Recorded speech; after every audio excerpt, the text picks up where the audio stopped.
We are now live. Well, this is Polygon for Friday, June 20th, 2014. I'm back at my normal location. Last week I was in my other location, which with all the computers and such, tracking weather there, and we're tracking weather again this week with a bunch of severe thunderstorm warnings or 3 severe thunderstorm warnings rather, across western Iowa that we'll be monitoring and occasionally looking into throughout the podcast tonight. But today's guest is Dan Goff. Jeff probably has a better Well, remember, description. this is the pre-show. Well, no, it is 7:30, so yeah, keep going. Jeff, if you want to introduce him, that's fine. Dan Goff. Hello. He's at the University of South Carolina. I don't know why.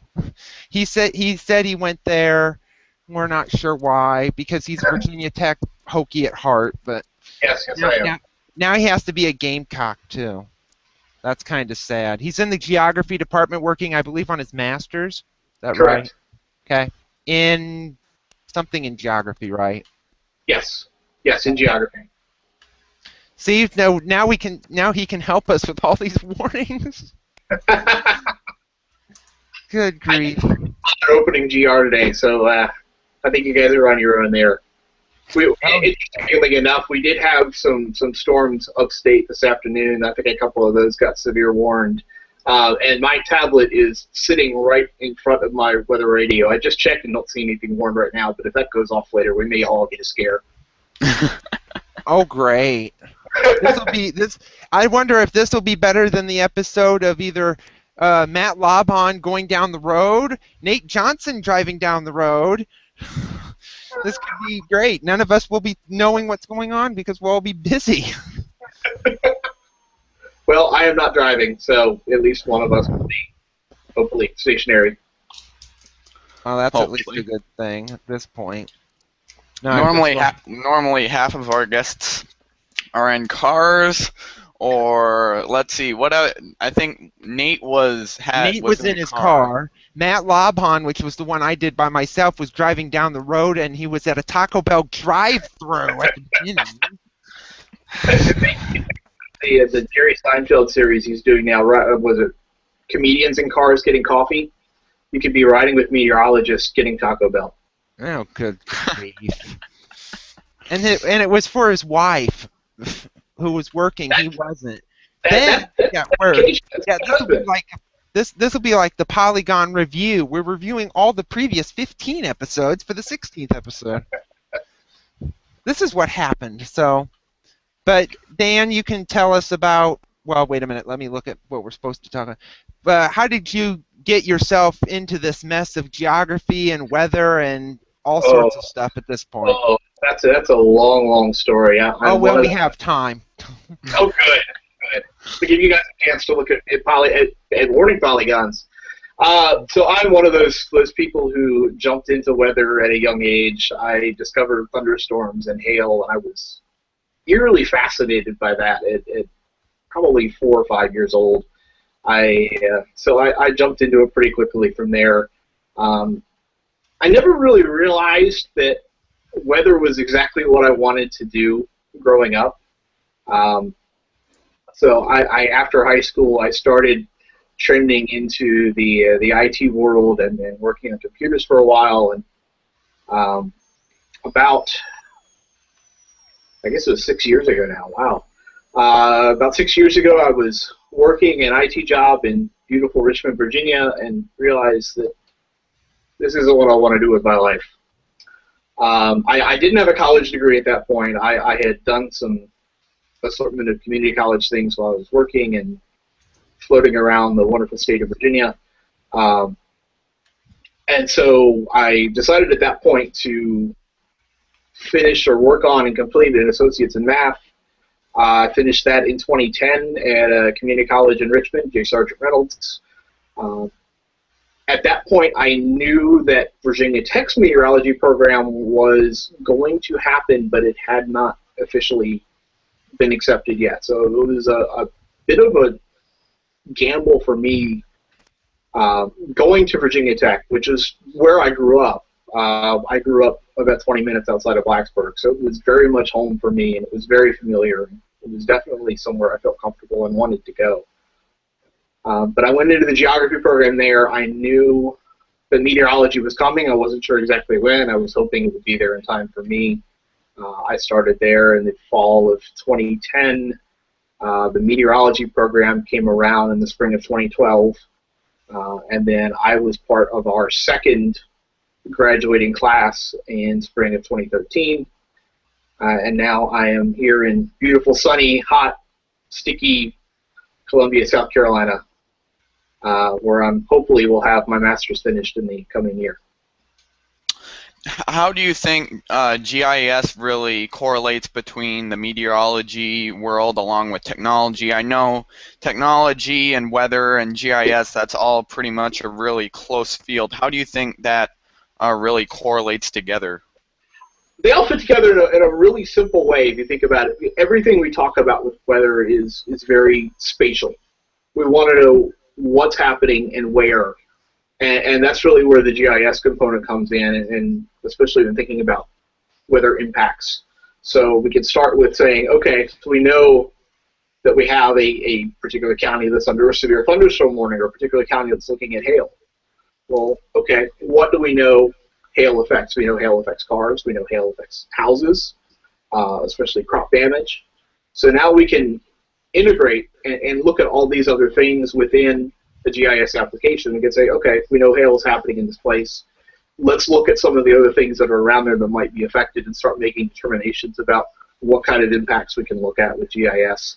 We can also go back and recreate histories. There was a paper that came out, I think, a couple months ago. It may have been a little bit longer now, from the geography department at the University of Georgia. John Knox and some others worked on that, where they used social media to identify pieces of debris and personal effects that have been picked up during the April 2011 outbreaks, transport over long distances, match those things up to owners, and then in GIS, we can now go back and look at how far those things traveled and what they may have traveled over or around, and some of the other things related to that transit from start location to where it was eventually landed. And wouldn't that, well, go ahead, yeah. Okay. And wouldn't you also want to, when you do these things from point A to point B, papers would fly farther than, say, a car, of course. Absolutely. Of course. So, like, you could have a paper go 100 miles. You could even have a feather go maybe a bit further, but a feather, you'd think, well, it could have dropped from some bird flying overhead, and so, but have you noticed if they kind of go in a straight line or kind of deviate in any direction depending on the thunderstorm movements from that type of thing? That's a good question. I don't know the answer to. I haven't looked at that paper in a while, so I'm not quite sure what they found with regards to any sort of deviation in the distance.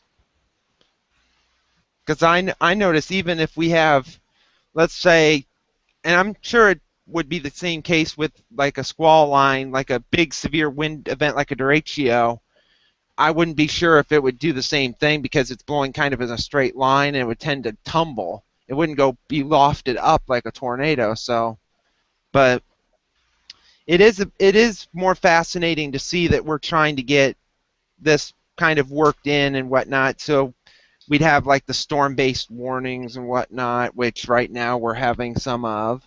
So. Yeah, if you've seen the new NWS tornado warning Twitter account, I think it's just NWS Tornado, where they're displaying impact graphics that go along with each tornado warning polygon that's issued. And one of the things that they're bringing in is population affected. And that's a really easy thing to pull with GIS. If you've got the census data, you can overlay the warning polygon and get a count of the people that live within that warning polygon. And that's a real simple application. Something more complex that the Weather Service is trending into now is what they call impact-based decision support.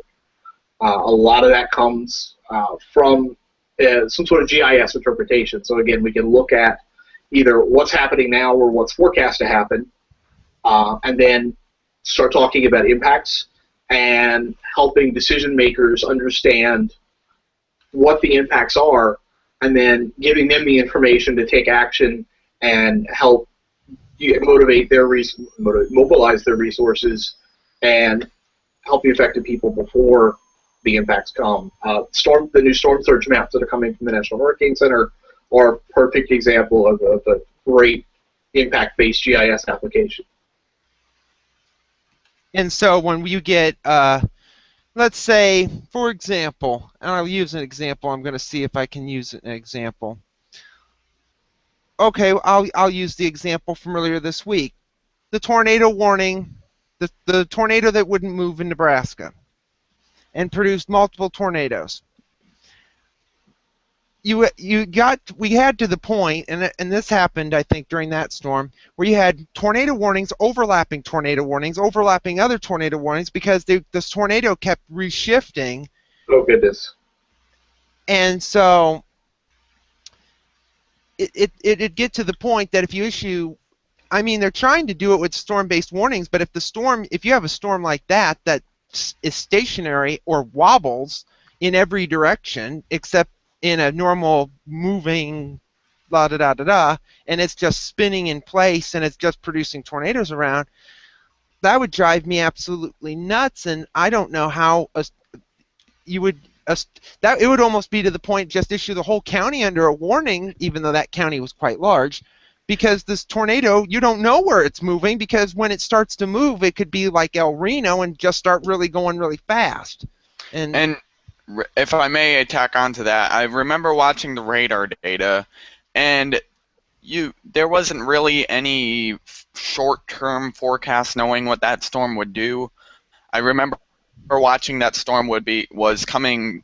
It was originally going to the northeast, then it went south, and it just kind of stopped, and the wind direction turned variable with that storm. I mean, it just wouldn't go. It really rotated along itself. There wasn't really any specific direction it would go, and they didn't know when it would start moving. Even the NWS in Sioux Falls said, Jeff probably has an idea of what that tweet said, but they were like, it's a relief, because this tornado, there would just be so many reports coming in of the stationary tornado that just wouldn't go anywhere.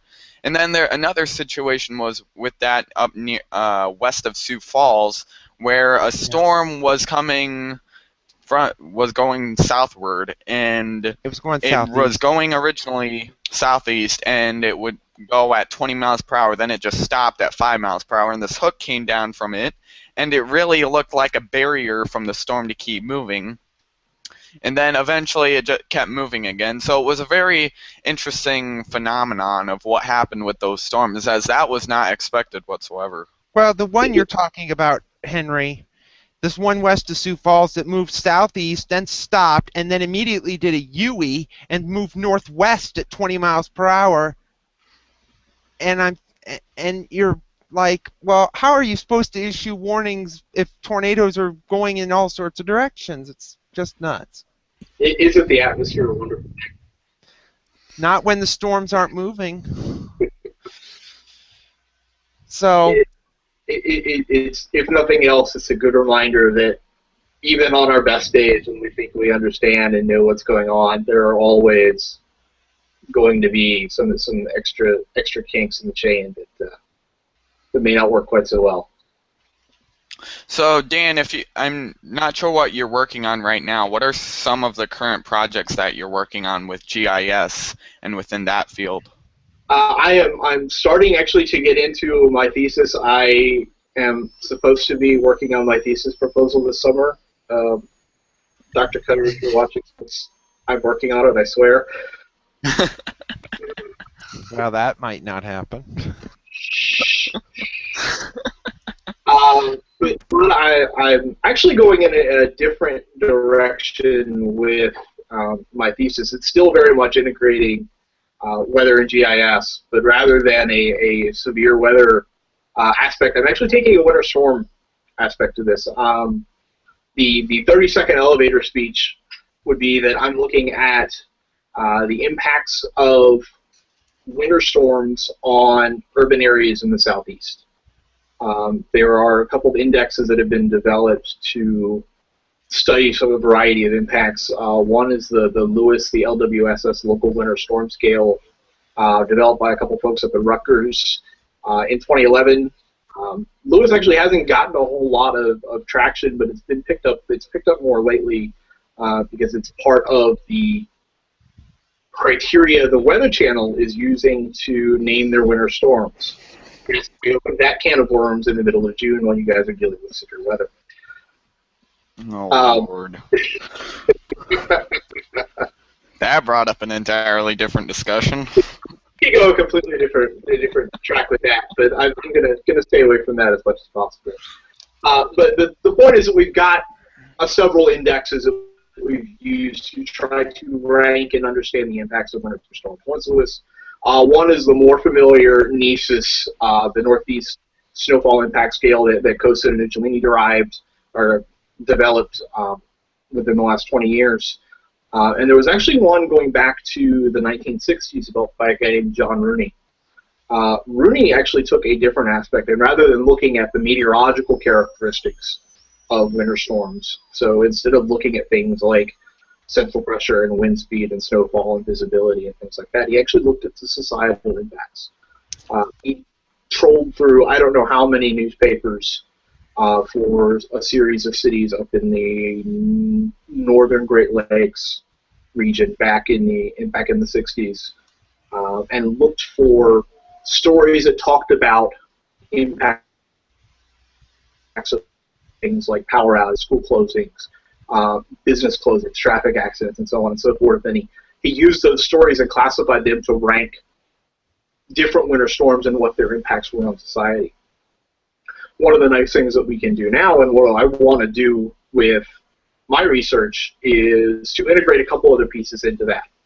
One is that I'd like to take and look at Lewis, the local winter storm scale, so looking specifically at meteorological characteristics in the southeast, which hasn't been done yet. And then I want to take that a step further, and rather than using our standard suite of ASOS surface data that everybody knows and loves, I would actually like to get a better, more high-resolution look at this. If anybody's been through a winter storm knows that the snowfall totals that we get from the observing sites, as wonderful as they are, from all distance 10, 20 miles. So what I would like to do, and what I'm going to propose to do, is use observations from the MADIS network. So it's more a network of networks. If you're not familiar with MADIS, MADIS stands for the Meteorological Acquisition Data Ingest System, MADIS. So we've got the standard, the ASOS, AWOS networks that we have and we know. And it also looks at some other regional networks, things like the Oklahoma Mesonet. Several state departments of transportation have their own meteorological observing systems, so those data get ingested, and a number of observations from a variety of sources are all ingested into this. I use snowfall as an example of one of the drawbacks of the ASOS network and the Weather Observer network.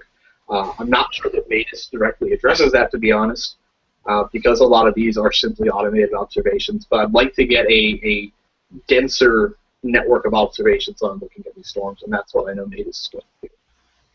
In Iowa, we're fortunate to have, similar to the Oklahoma Mesonet, we have Mesonet, great site, great people working there. They have the website. I know Daryl Horstman and others have done a whole lot of work with that, and I certainly appreciate it. They ingest. We have 3 school net networks in Iowa. One's up in KIMT near where I live, and then KCCI, and then the Sioux Falls station up there.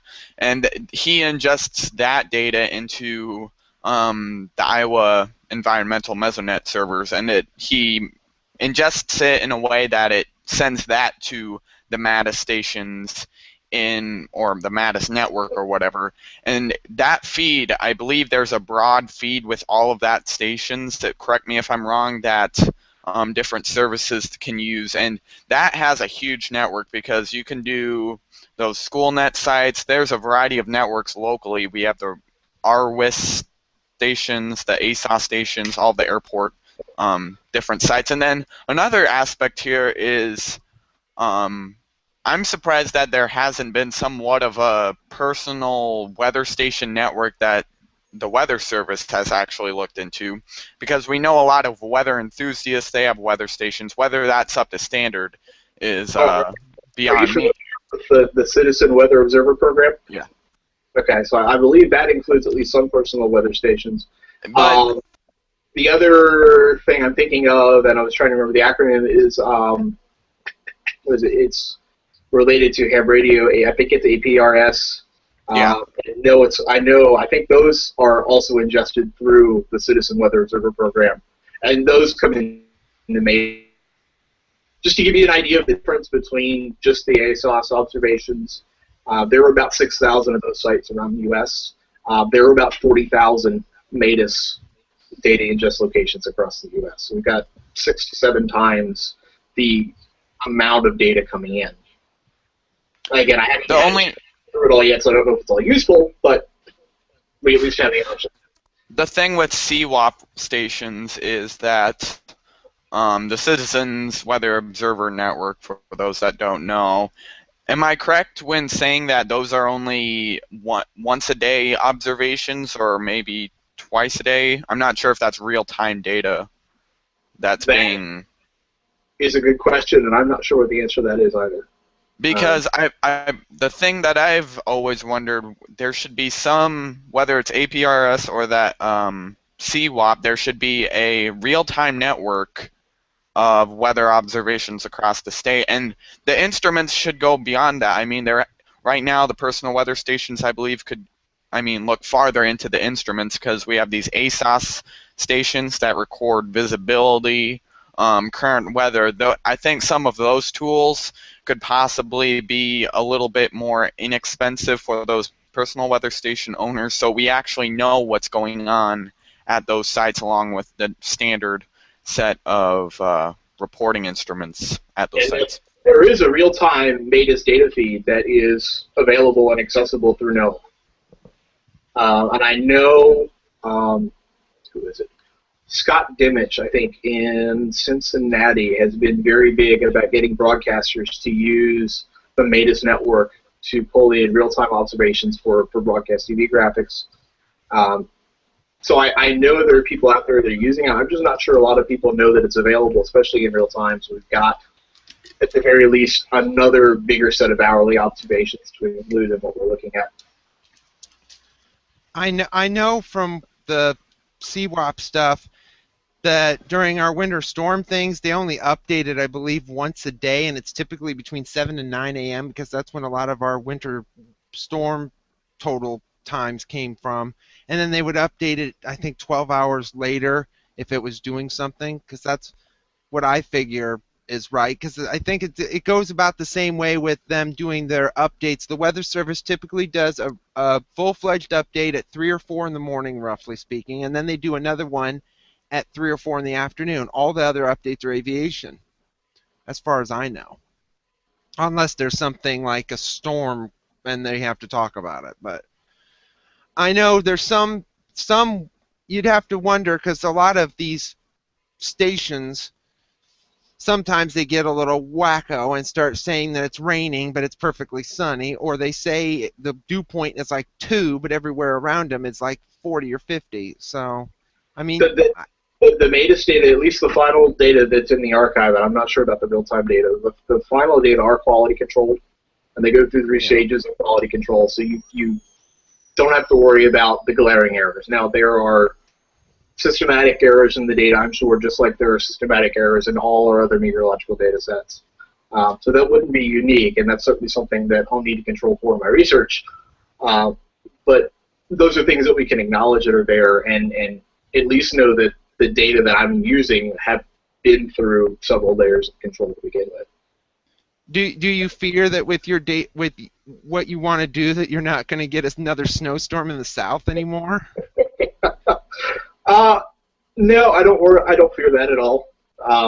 Interesting side note here. So back in January and February, we had quite the adventure with some snow between what we saw happen in Atlanta and Birmingham, and then farther north up in Charlotte and Raleigh. So between those two snowstorms and a couple other events, we got in South Carolina and Columbia, we got 5 snow days. At a college where we got 5 snow days in a single semester. Virginia Tech got 2 snow days.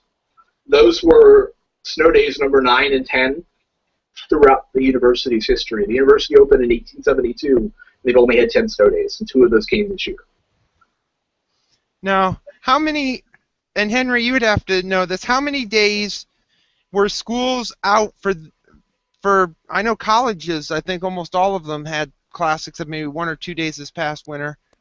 I think some schools around here were out for as much as 10 to 12 days because it kept snowing. So if you want to do your research, you come up here. Then we won't have snow this year either. My concern isn't so much with the events, but knowing what we know about how infrequent winter storms are in the southeast, and despite their infrequency and despite their, relatively limited meteorological achievements, for lack of a better term, we're looking at single-digit snowfalls, temperatures that may get down to 25 if we're lucky, 25 above zero and like 25 below zero. So, certainly from the perspective of other people in the U.S., it's a pretty mild event. For the Southeast, though, an event like that is quite significant. And the fact that we have these significant, impactful events in the Southeast, and we keep seeing repeats of things that have happened in places like Atlanta between this year and 2011 and in other cities in the South, very similar results. There's clearly a need to better understand and classify and quantify some of these impacts so we can make better decisions and communicate better preparation information for folks in the future. And does that also indicate that in the Southeast, even in the Carolinas, Georgia, Alabama, Mississippi, of putting in temperature sensors on the roads like they do up here? I wouldn't be surprised if somebody does it already. I don't know if they do for sure. I know Virginia in some places has some pavement sensors. Virginia sees snow a little bit more often than folks a little farther south, but I wouldn't be surprised if there aren't folks that are doing that already with some of these state departments of transportation. Would you look at doing that into your research? Because that was what most of the problem was in Alabama and Georgia, was the temperature of the roadway, the snow melted slightly and then refroze and it became an ice sheet. So it was like a snowstorm that was truly looking like an ice storm. Yeah, I think there are going to be some interesting things to come out of that. I'm not sure if I'm going to have the data available or if 2014 is going to make it into my data set. But that'll certainly be something I have to consider as I look through these, because I'm sure there are other events that have been very, very similar. We saw near freezing pavement temperatures, some sort of preparatory coating, either a brine or salting beforehand. Snowfalls, melts, freezes, roads turn into a sheet of ice, and we all know what happens. Yeah, but the same thing happens up here on our first 1 or 2 snowstorms. Everybody drives crazy. I mean, you can compare a southern snowstorm to the first snow here. If it's a fairly large one, people drive like it's June or July, and they think, oh, it's wet, and they end up in the ditch somewhere. I mean, yeah. It happens everywhere. People think up here, well, we know how to drive in winter. Well, they don't. They only know how to drive after about the first two or three snowstorms. Was it 2004? Yes, 2004, I think it was. I was in Connecticut visiting family for Christmas, and one of my flights got changed back to Virginia because of an incoming snowstorm. The flight crew that was supposed to fly my plane was stuck in St. Louis. I was supposed to fly out of New Haven, so that didn't happen. New Haven's a really, really small airport, so I got rebooked on a flight out of Hartford, which is probably an hour and a half from where my family is on the coast. And as we started driving from the coast inland and it got progressively snowier and snowier, I saw progressively more and more cars off the road because of the snow and ice, and a lot of them were big SUVs and other things where, hey, I've got four-wheel drive, I'm invincible. Oh no, I'm off the road. Yeah, Yeah. I've been up in Connecticut, and you would have probably been better off taking Amtrak at the rate you would have been going. Oh, that was quite the event to begin with. I had to change planes in Philadelphia, so we got to the airport at Hartford, and they were closed for a bit because they couldn't keep up with the snow that was falling and couldn't keep the runways clear, so I had to wait on that. Flew to Philadelphia, missed my connection to Roanoke. This was probably 8 o'clock at night, and that was the last flight to Roanoke for the night. They said they held the plane, but I couldn't find it. I had no idea where it was, so I got stuck in Philadelphia on Christmas night, December 25th. Spent the night there, was rebooked on the first flight out in the morning, made it all the way to my gate in Philadelphia, made it to the gate to get on the flight for Roanoke, and they said, oh, flight's canceled because we couldn't find the flight crew. So I got rebooked on a flight to Greensboro, which was about a 2-hour cab ride away from the airport in Roanoke. And I know this because I had to fly to Greensboro and then spend 2 hours riding in a cab on the way back to Roanoke. Thankfully, the airline paid for it, and I did not, but that was still a bit longer of an adventure than I had hoped for on the trip back. And that's how he wants to do a thing on snow, everybody. Yeah. 2.5 hours in a cab. I think Dan could write a book, call it The Struggle. The Struggle of Dan over Christmas. Philadelphia and I had a couple adventures, and I'm not really sure that city likes me very much. Not anybody in the city, just the city itself. It's not the city of brotherly love, according to Dan. It's not the city of Dan Love, that's for sure. So, Dan, are there any other specific events that have impacted your life at all? Big impactful weather events. Let's see. I think the big one and the most memorable one that stands out for me was the March 1993 Superstorm. So like I said, I grew up about 20 minutes outside of Blacksburg in a little town called Shawsville. It's a little blip on the road between Roanoke and Blacksburg. Not much there. I had 51 people in my high school graduating, which is pretty unheard of in Virginia in terms of high school classes. But we got probably, I remember, somewhere between 20 and 30 inches of snow for that event. That was the first real big snowstorm I remember. It was followed quickly by the January 1996 storm, which had very similar results. There have been a few others interspersed in there as well. Those bookended 2 years of significant ice storms and power outages for us. Other big events for me, the other, I think, real memorable weather event for me was Hurricane Irene. And that was for a completely different reason, and I think this was pretty awesome, actually. I was in Blacksburg at this point, and I'd been doing social media, Twitter, for about three years now. I was also working at the time as a weather columnist, weather writer for a site called RVA News. They're a Richmond-based news site. I have plenty of connections to Richmond. I love Richmond. They're my favorite town in my world. When I was writing for them, even though I'd left, I wasn't living there anymore. Irene came. And you wouldn't think that Richmond actually took quite a bit of a beating from Irene. They had just as many power outages as the bigger areas, the bigger parts of Hampton Roads right along the coast. Lots of trees down, lots of power outages. I think at the peak we were in excess of 200,000 people without power, which is a significant chunk of the area. And because I'd been on Twitter for a while and had started to build a connection and a following with the movement there, even though the power was out, and this is going to sound really upworthy-like, and I'm sorry, but they did something really awesome to show their appreciation to me for what I was doing. Several folks actually started a group, a Facebook group, and started essentially passing a virtual hat to set up a PayPal account and started collecting money for me as a donation, just to say thanks for their appreciation. This is all while their power was out.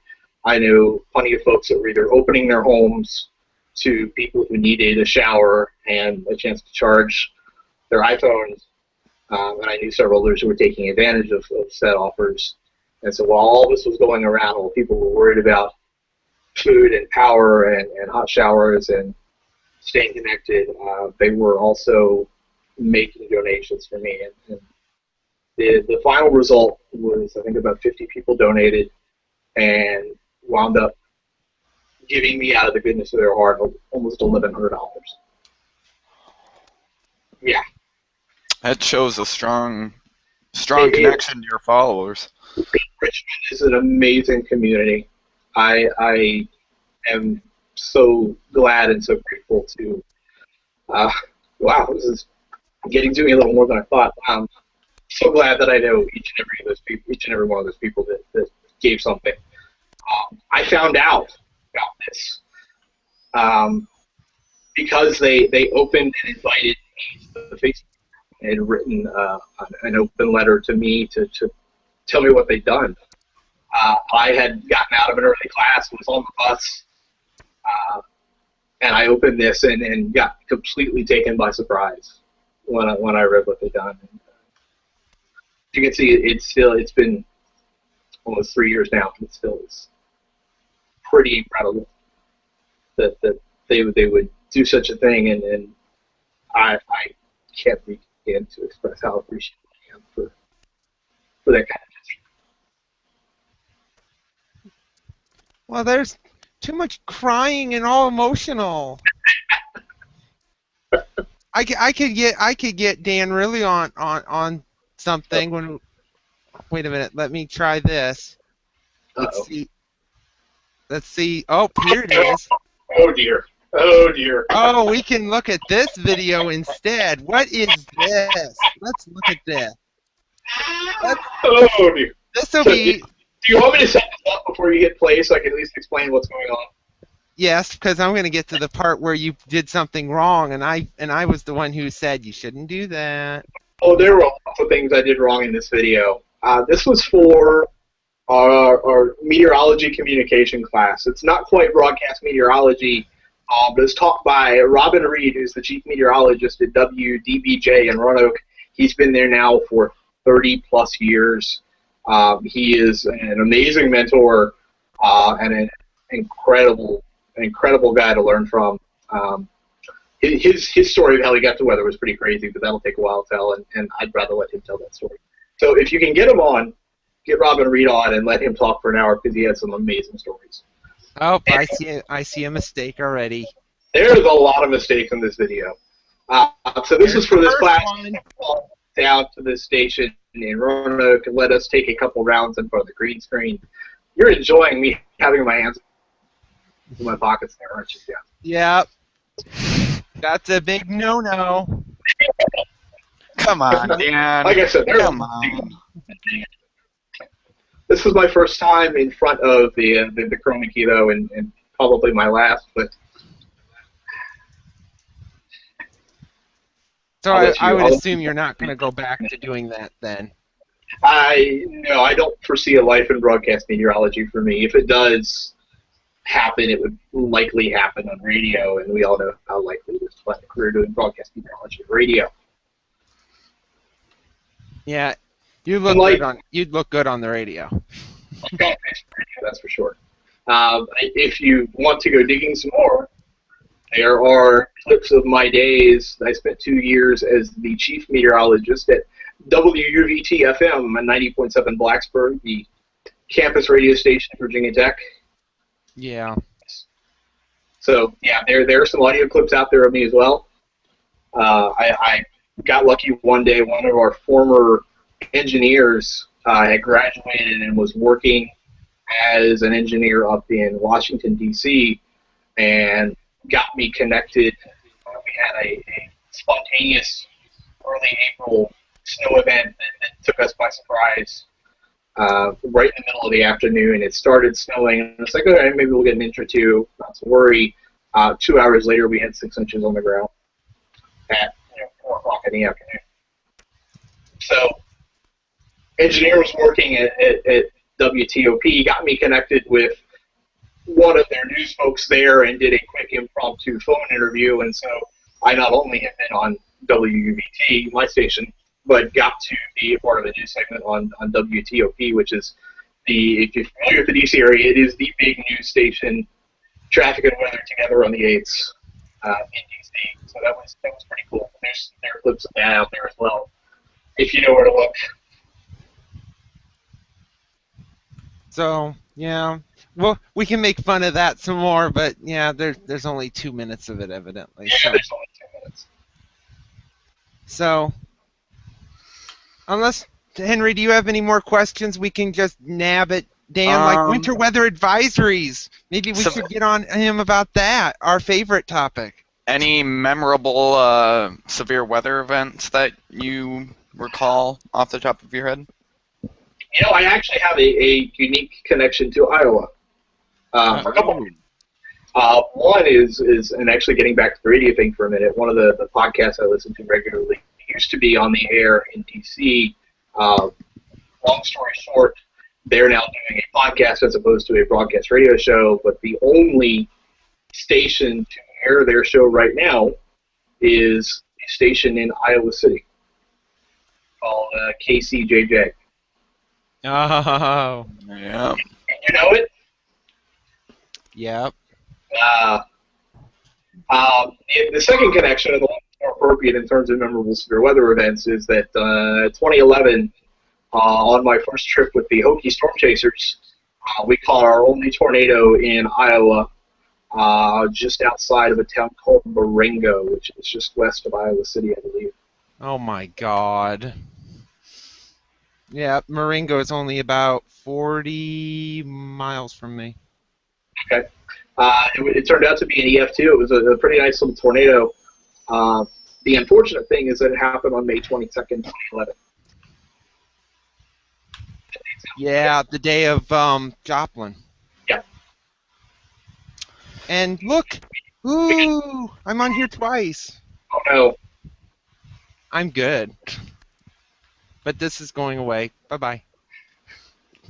And I should note, with no surprise here, the Des Moines Weather Service just canceled the severe thunderstorm watch that was issued. For all their counties? Not for, I don't believe for all of them. I believe some in the western part are still there, but it seems like they don't expect these storms to last long. Yeah. I just wanted to use the laptop so Dan could actually see me instead of see my picture, because I'm not using the laptop because Google Hangouts and the laptop don't mix. Oh dear. We found that out 3 days ago during our live coverage, that when my laptop froze 3 times. Oh no. So, I'll see if, and we just had another severe thunderstorm warning. Oh yay. So,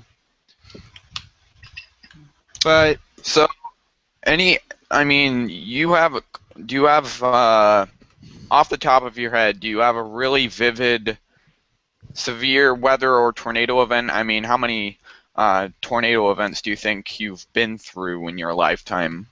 I've been through a few tornado warnings, none of them confirmed, besides the one in Iowa. The other big severe weather event that I know stands out for me was the June 29th, 2012 derecho, the Great Mid-Atlantic derecho of 2012. Another fun story. I saw it coming.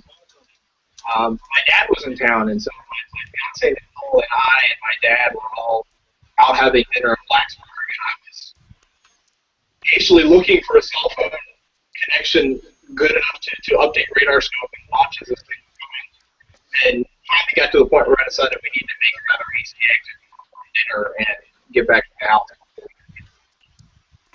Unfortunately, I missed by about 7 minutes. We were about 7 minutes from home when the first piece of the outflow came through. Had to duck in a parking lot that was set down a little bit behind a hill, so they blew over us. And then we got to drive home and look at all the debris, all the trash cans, and all the tree branches, and all the power. Thankfully, our power didn't go. But that was another really really memorable weather event. So, Jeff, if you want to kind of lead us to shout-outs, that'd be great. As soon as I get this done. So I am busy when you have storm warnings. So, but we can head off into the shout-outs right now, and I'll rant. If we have rants, if anybody wants to rant about anything, go ahead. But we can shout out. I'll do a rant here. If we talk about Iowa weather for a bit, we've had probably a week now of severe weather. Oh God. A lot of them are just popcorn events that we get, and we do our live coverage for some of the bigger tornado events. Oh, I know what you're going at now. And we had our live coverage up. We had the technical side of everything ready, and we were in coverage probably 3 hours in. Yeah. Problem number one: I have a secondary display connected to one of my workstations, and the computer absolutely first, it locked up the keyboard, so I couldn't use anything on the keyboard. It changed the monitor so it was in reverse, so I had to tilt myself and try to orient the mouse to get to the display settings. 90 degrees? Yeah, 180 degrees it tilted, and then so then after that we just kept going. At this point there was a tornado warning for my house locally here, and we had tornado warnings everywhere and it was confirmed on the ground too. So I'm in the basement at this point where my storm center is, if you want to call it like that, and there's a tornado pretty much 1 mile from my house.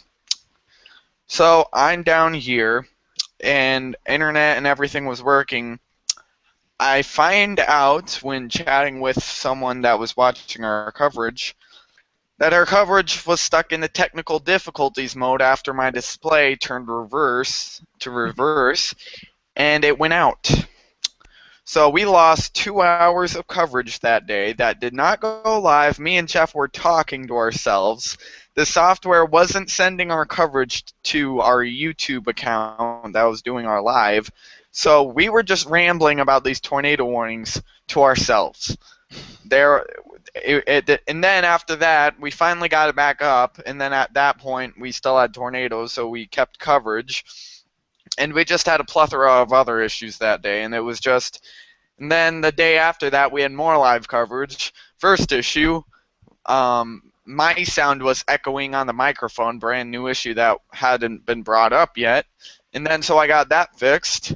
And then after that, Jeff's audio wasn't being broadcasted through. And then my computer froze 3 times. And that was Tuesday. We finally got some of it figured out, but it's been a long week for me because I have to work from 8 to 3, pretty much get up at 7 or so, and I'm up doing coverage through 4 a.m. for pretty much a week straight. And we didn't go to coverage today because I gave up on doing coverage for severe thunderstorm warnings because we've had severe thunderstorm warnings at least once per day in the last week, and we've kind of gone to tornado warnings only now, and it's just we're tired and I just looked at the SPC outlooks, and we have slight risks going through day 3. No stop coming. Today was actually nice, but we have storms. I thought we wouldn't have storms, but at 11:30 with the new outlook, they added the slight risk for far western Iowa. We had a watch pop up. We had warnings everywhere. When originally we weren't supposed to get storms, none of the models really showed it last night, and I'm just like, I give up. Luckily, now we know why Dan is in research. He doesn't want to put up with this crap. I was thinking, and you know, the only real rant I've got. So I'm in South Carolina. I'm in Columbia. Columbia's motto is famously hot, and they're not lying. And you know what? It's okay. It's you know what? Highs in the mid-90s, dew points in the 60s. I knew what I was getting into when I signed up for this, so you know it's not a big deal. However,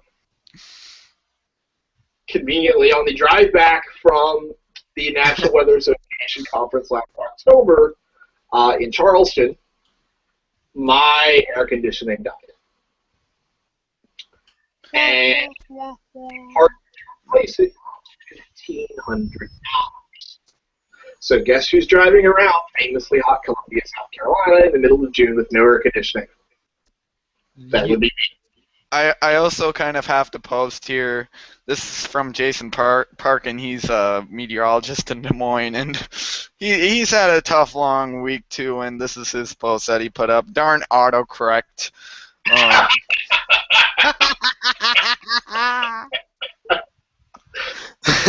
That's gonna be the title. It's pissing quarter-sized hail. I have to wonder, though, how does one get a word like that in autocorrect to begin with? I don't know. That's kind of creepy. Yeah, who knows about that? And some in the comments on this, these are just a few. Ouch! I'm not pissing hail. That's one of them. And then he's just and he followed it up here. I'll put it up full screen. I have to look at my Twitter account because I follow him. That's funny. Let's go up here. He now says, well, I've covered the major forms of excrement the past 2 days via Hootsuite posts. So, if that funny thing there, but that's poor Jason Parkin has to go through pissable quarter-size hail over that area. So let's go to shout-outs now, unless anyone else. Jeff, do you have a rant to share? You usually always have one. I hate Plymouth County. You don't. For Dan Gottschalk, one of our chasers, he hates Nebraska. He hates South Dakota. He hates a lot of other people because he hit the flooding. We should mention that we didn't discuss that with our current weather. That there's a lot of rivers flooding. It's not 2008 criteria yet. I know the Big Sioux River at Haywarden, it has hit record flooding. They've gone down since then. I think Interstate 29 is still closed in southeastern South Dakota. So if you wanted to go from Sioux Falls to Omaha, you have to go all the way to Albert Lea, Minnesota, down to Des Moines, and then to Omaha. I think that's still the case. It might still be the case. That sounds a little complicated. And So- Dan, one more discussion if we can do here. What can the National Weather Service do to improve the impact-based warnings posts, which gets some criticism, more like a lot? I am honestly not familiar with some of the criticism that has been levied here, so I'm not sure I'm the best person to offer. He hasn't been in the central region yet. Yeah. It's the only place that's had it for 2 years. Blacksburg is participating in the impact-based warnings. I think they're the only office in the or in the eastern region that's participating. But I've been a little disconnected from Southwest Virginia weather since I moved down here. Maybe it'll come for you. I think you'd take some Virginia weather in South Carolina about now. No, actually, you know what? Here's the other thing that I will not necessarily rant about, but I will rave about. One of the great things about South Carolina, and that I've enjoyed weather-wise since I moved down here, much less cold air damming. I cannot tell you how depressing cold air damming days are on the East Coast. Would you rather take the about 25 or 30 days here last winter where it was below zero? Last winter was horrible. I'm not sure, Dan. I'm not sure if you can see this here, but it keeps coming in and out.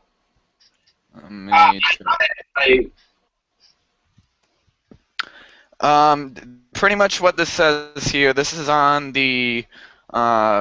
Let me look here. This is a Mike Smith blog post, and it says, kaboom! That is the sound of the National Service blowing up the severe thunderstorm and tornado warning system that has served us very well over so many years. He has a post there. As the IBW language continued to fail, I continued to criticize it. See some links there. My concern, if we keep telling people it is the tornadic end of the world and nothing happens, will they ever believe in an ordinary tornado warning again? So exactly what does this language say? This is what it was. Tornado emergency for Wichita with a confirmed large, violent, and extremely dangerous tornado located on the southwest side of Wichita. Deadly tornado, particularly dangerous situation. You could be killed if not underground or in a tornado shelter. Complete destruction of neighborhoods, businesses, and vehicles will occur. Flying debris will be deadly to people and animals. You are in an extremely dangerous tornado with complete devastation likely. You could be killed if not underground or in a tornado shelter. Catastrophic damage threat. What happened? Nothing. Not a single home in Wichita was damaged by a tornado. That's because the minute they did that warning, the tornado lifted. And pretty much, I mean, I have ranted every episode, and I'm somewhat for the impact warnings, and I'm somewhat not. One of the things here, and Jeff, you've heard this a billion times, how much hype do we need to make people seek shelter? How many times until there's going to be tornado emergencies? I mean, looking at Alabama, there were tornado emergencies all over for the last event from April this year.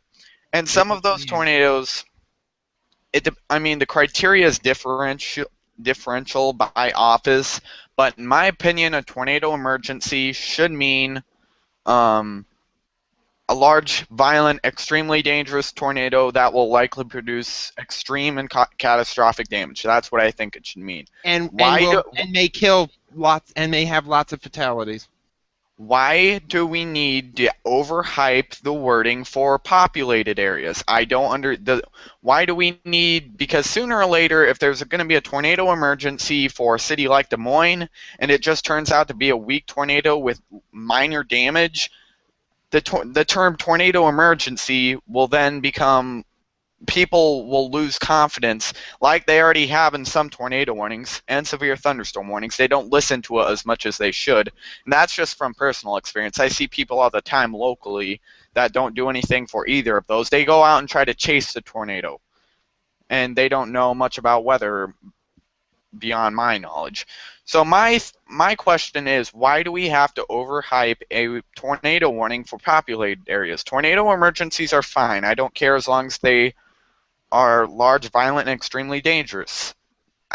Populated areas, eventually the term tornado emergency may become less, the public will become less confident in it. I'll let you make your take on that. This is certainly a tricky situation. Oh, good. I guess the first thing that I would point out is just the fact that this was, as far as I know, it's still experimental. So, yes, if this eventually doesn't work, then sure, by all means, it's experimental. We have the option to make changes. The term tornado emergency in itself, that's been around since 1999, I believe. Yes. More 99 was first one. But the impact-based warnings piece of it is still, as far as I know, experimental. I don't think Mike is wrong in his criticisms and in others that have levied criticism about the impact-based warning system. It's certainly not perfect, and I'm not sure there's anybody, at least that I know, that would say otherwise. The other piece of that is that we know that people are at least more likely to respond to or be able to interpret impacts as opposed to phenomenon. So winds of 60 miles an hour versus winds that are likely to blow down tree limbs or damage whatever.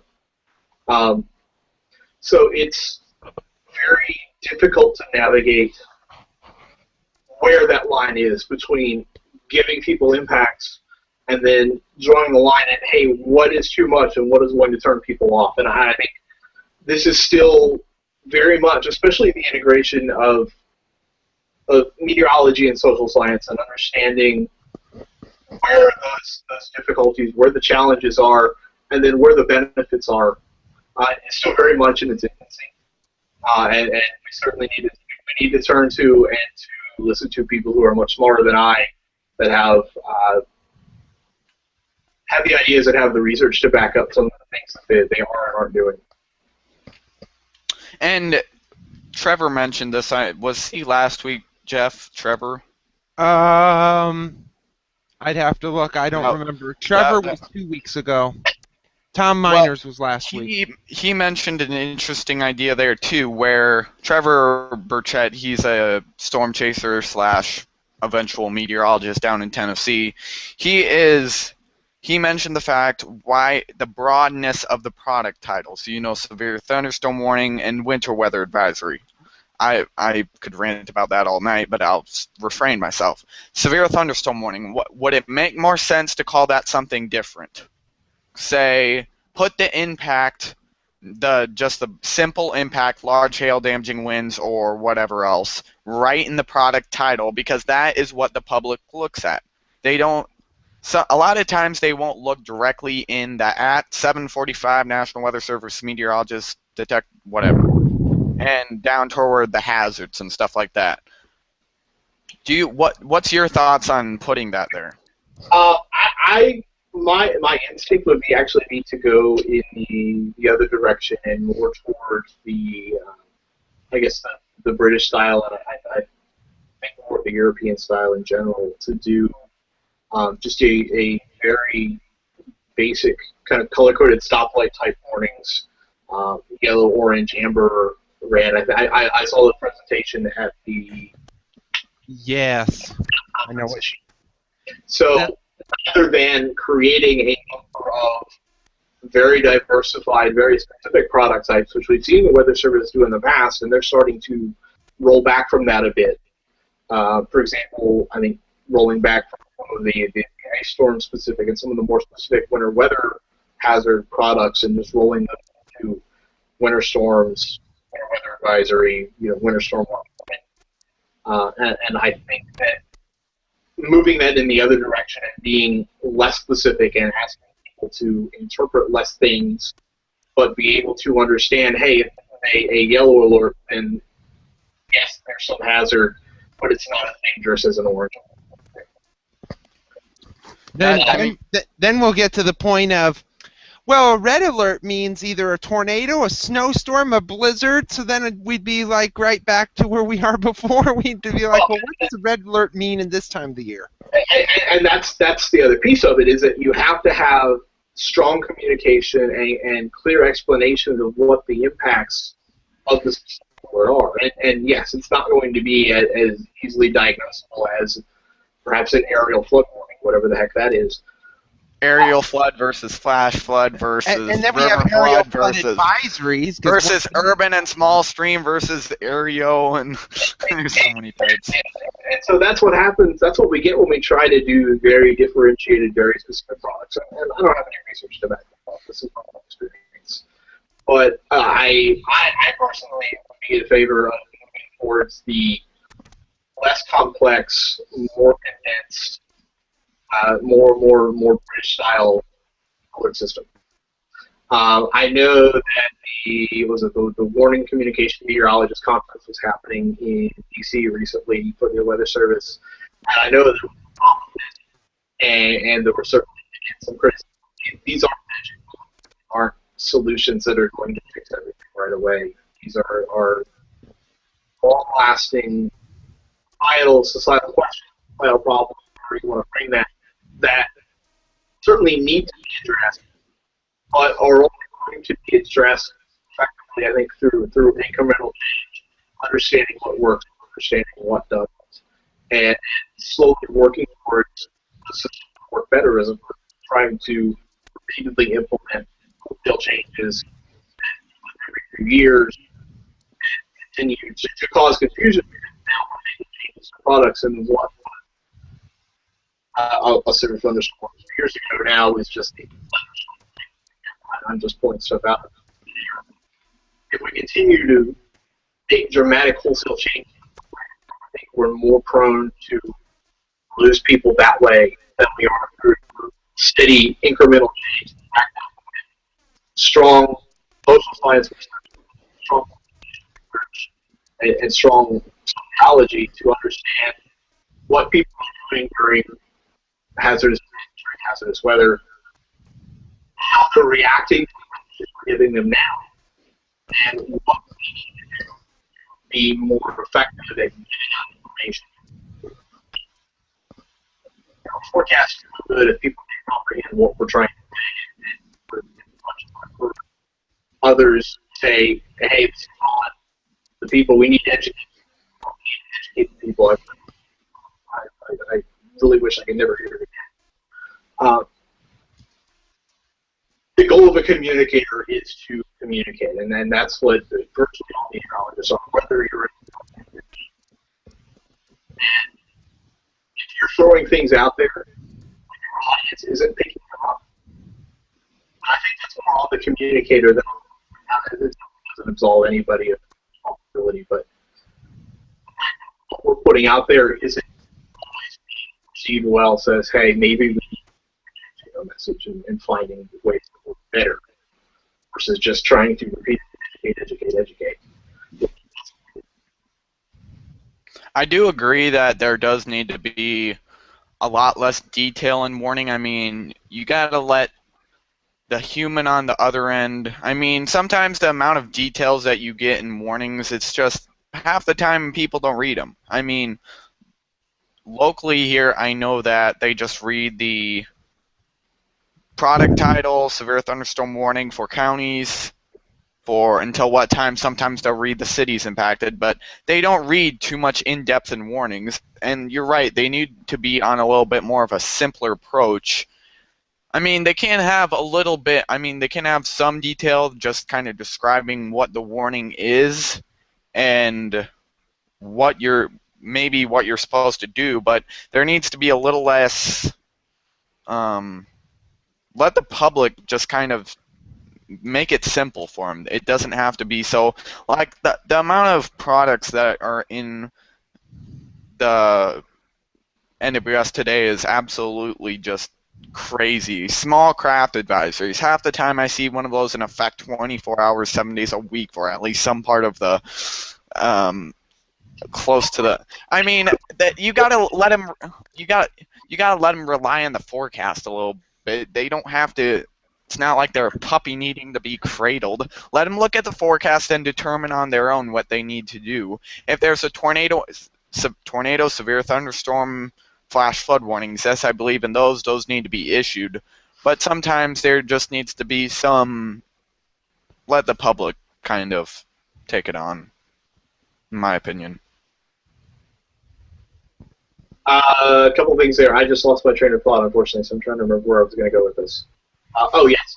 So, yeah, I guess my first question would be, didn't this start with, I think it was you saying that we needed more specific warnings or more explicit warnings. So instead of severe thunderstorm warning, a severe hail warning or a severe wind warning. I mean, there needs to be just simplicity. There doesn't need to be all the details added on. There just needs to be a simple headline, severe hail warning for counties until time. There doesn't need to be the entire text product for people have to read a book to figure out what. So that's the piece that I wanted to comment on, and I'm trying to remember who I saw bring this up, and it may have been Mike Smith, the AMS broadcast and morning communication conference back in Nashville, and I think it was Mike. I'm not entirely sure, so if it wasn't, I apologize for attributing it to you. But the thing the other point that was brought up, warnings are pretty long. I mean, we're talking 200, 300 words in some cases. Yeah, that's a lot.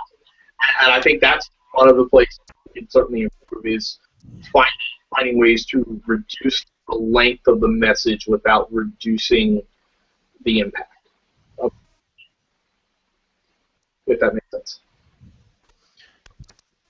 Wait until you get some of these big honking warnings that are like for 8 or 9 counties. Then it looks like you're reading a whole essay on a warning. I've seen some of those big warnings for big small lines. Trust me, I understand. And I think they just issued one here in southwest Iowa that looks like it's going to be another one of these long ones. Oh, goody. I don't want to know. I'm not even looking at the warning, but it looks like it's a long one. And But that's what irritates me more. They issue these, sorry, Henry, they issue these squall lines and they say, oh, the whole squall line's warned. Let's issue this big one long polygon that covers 20 counties. And then by the time you're listening to the weather radio, you like have to go through every single county. By the time they get to your county, you're asleep. So. And that does GIS, I mean, that could eventually kind of correlate into that, where weather radios could be more tuned in to read the city by city instead of, or area by area instead of going county by county, because counties these days are humongous. I mean, look at Minnesota. Some of the counties up there are just absolutely huge. And the zone forecasts, those are kind of a little bit more oriented, but the warnings, people sometimes southeastern whatever county, that's still pretty broad. I mean, Jeff you might have a better idea of some of the bigger counties that I'm talking about, but southeastern whatever county, that's still pretty broad. And I think city by city would be a little bit more easier for people, because if you live in this part of the city and you hear that severe hail warning for Des Moines, they would know right away what to do and if it's heading their way. But then the problem is Des Moines. Look how big Des Moines is. What if I could get it to a storm. I'm sorry, we're talking too much. We had a storm that went through Monticello, Monticello, Iowa, which is 10 miles up the road from me. The hail core was only 1 block wide. Do we need to go and go one step beyond what you're suggesting, which is already, I know, is in the works, is yeah. So if we're going to use polygon-based warnings, we need ways to communicate that based on the polygon. And I know that the radio is working on GPS-based radio. I believe some changes. I'm not 100%, so I'm not going to say that.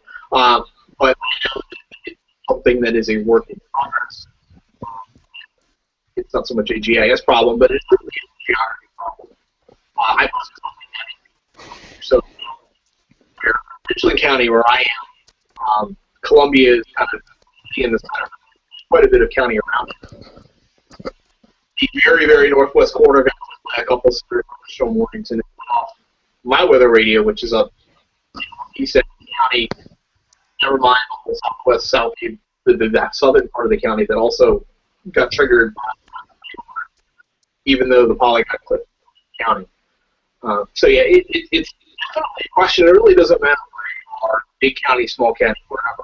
We're going to continue triggering alerts for people that aren't warnings, then we're not really going to solve much of the problem. And is communicated warning. We need to know the.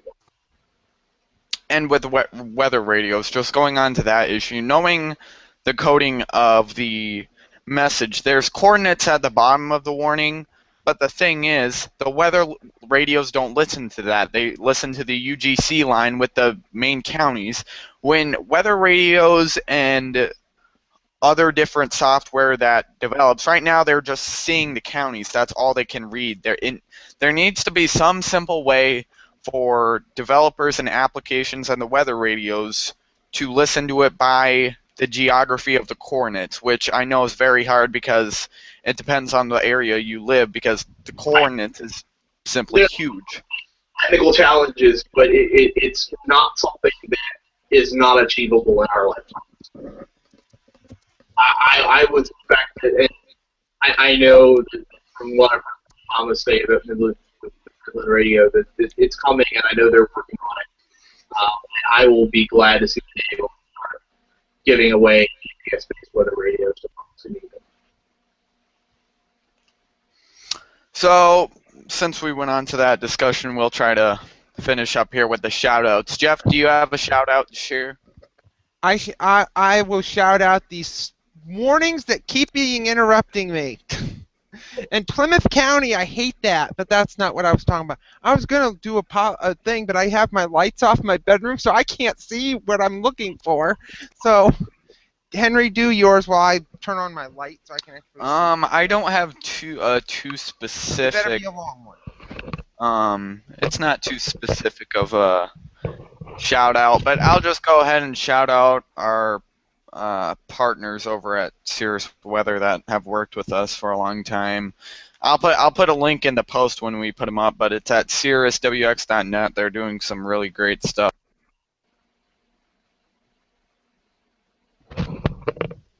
Need helping to do that. Dan, do you have a shout out to share? Sure. I'm actually getting back to the topic of social media and Twitter. I want to shout out a pair of Storm Chase alums and good friends of mine. One is Andrew Smith. Andrew's got another interesting story of how he wound up on the Hokie Storm Chase with us. But Andrew was Andrew is a good friend of mine. He's a chaser for the CBS station of Richmond WTDR, and he's on Twitter at ASmithRDAWX. The other is another good friend of mine, Catherine Prosiv. Catherine is also on Twitter at Catherine Prosiv, and I'll send you the name. It's Catherine with a K and a Y, and then Prosiv, Prociv. Catherine is a weather producer at the Weather Channel. She works on the big AMHQ show with Sam Campion and Mike Bettis and Maria Rosa and some other folks there. Catherine has been a leading Twittering machine the past year, and it's always fun to wake up in the morning and see a bunch of her tweets and get a real nice picture of what's going on in the country without having to. And finally, before we go, what's your opinion on the Weather Channel? I would not have half of my interest in weather were it not for the Weather Channel. Right on, man. Right on. About the content, I honestly don't really watch it. But what I will say is that when I was a kid and I couldn't sleep at night, I would go sit in front of the TV and watch the Weather Channel all night. And I remember the days of watching the Tropical Update with John Hope. I remember seeing Jim Cantori when he had more hair.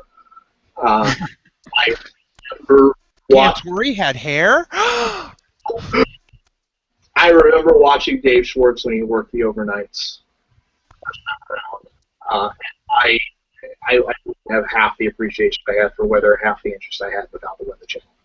You and me are quite similar there. I don't care if there's programming. They can do what they want. I'm not going to watch it. But Greg Forbes is still there. A ton of great. Dave Schwartz is back, and praise the Lord for that. But just shout out, by the way. I love they're going.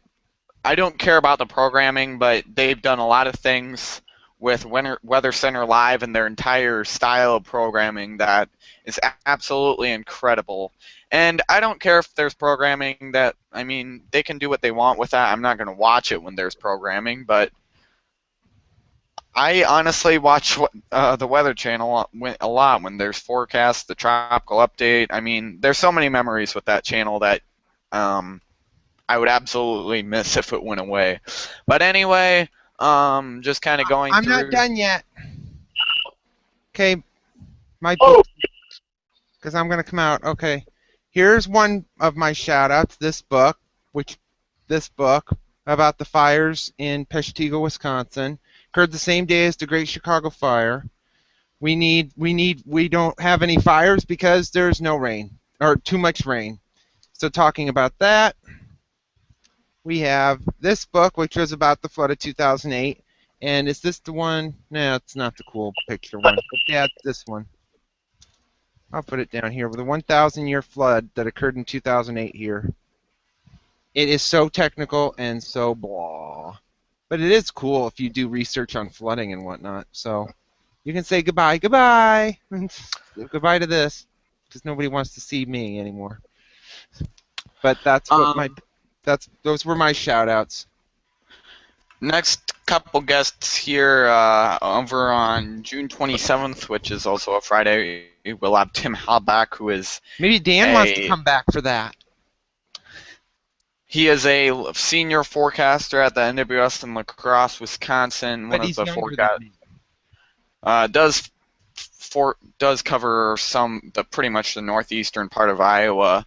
He'll share a lot of things with us. He's a really great guy that has been through a lot of events there. And then on July 4th, we will not have Polygon, with that being Independence Day. So, but then after that, July 11th, Dr. Bill Gallus from Iowa State. Oh God, we're gonna be so stupid that day. I feel so bad. It's our first doctor person outside of Nate, who might become one. But so this is. Am I supposed to end the show? Do we really want to end the show? Anyway, thanks for being on, Dan. It was a great pleasure to have you on.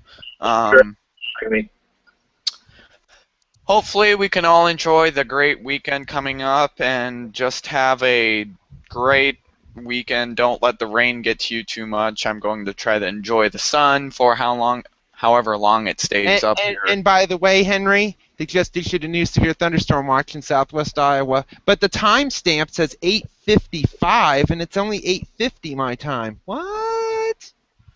That is weird. That means we have 5 minutes until a new watch is issued.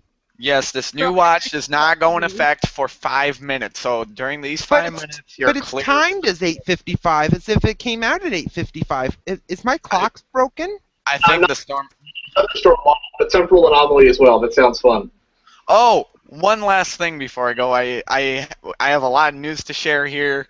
The National Weather Service in Sioux Falls yesterday did not issue their Watch County notification, which on the weather radios it's different by area, but at least in north central Iowa they don't issue the severe thunderstorm watch does not come over the weather radio until the Watch County notification is issued. It doesn't come from the outline update that the SBC issues. They did not issue their Watch County notifications for nearly 3 hours after the SBC one. And a lot of things come from that WCN because a lot of different streams use that. So we were just kind of having fun last night during our severe weather, whatever severe weather we had, was saying let's place bets to see how long our Watch County notification would take. And they had one confirmed tornado, so there were plenty of jokes about that. But anyway, thanks for being on, Dan. Have a great weekend. God bless everyone, and just enjoy whatever you have. Oh yeah, that was really good. We need to have a theme so I can play that 10 times.